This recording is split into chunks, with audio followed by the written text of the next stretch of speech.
Hello, welcome to the Round 6 recap of the 2009 U.S. Chess Championships. Today on the live Chess FM webcast, we had a special visitor to the commentary room, and that was International Master Anna Zatonsky, who is out of the hospital and feeling much better.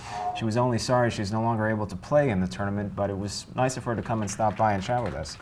So what did we see from one of the top games, Kamsky and Hess? Well, that was amazing, because Robert Hess played for the first time in his life the Sicilian against the #1 player in the country, Gata Kamsky. That was brave.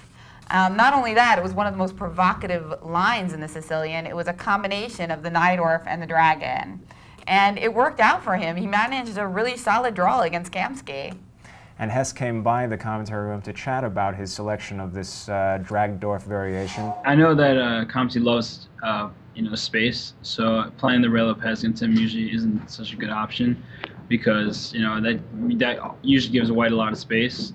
I wasn't entirely worried, really, because we're both on a little bit of unfamiliar terms. I mean, me more so than him, because he plays all the time, top level competition, and I've never played Sicilian in my life. So I just tried to make it unclear, and it worked out pretty well.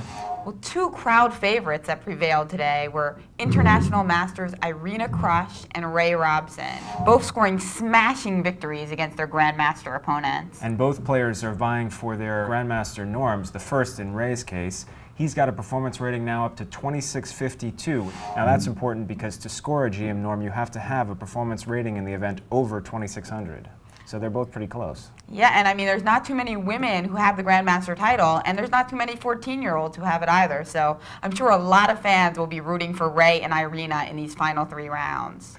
Meanwhile, what did we see from the leaders today? Well, on board 1, we saw two friends, Shulman and Akobian, play a draw. White was a little better, but it was never anything really much.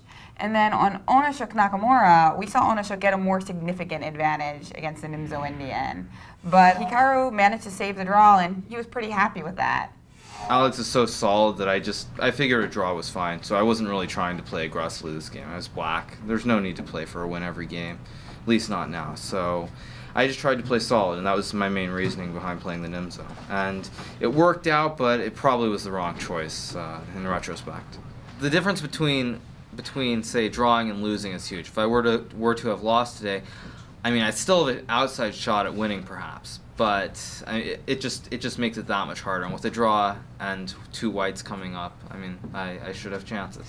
So for tomorrow, we expect to see Nakamura playing Akobian, and we'll also have Shulman against Onyshuk and Gata Kamsky against Joel Benjamin. So please join us tomorrow for round 7 at 3 p.m. Eastern Time on USChessChamps.com.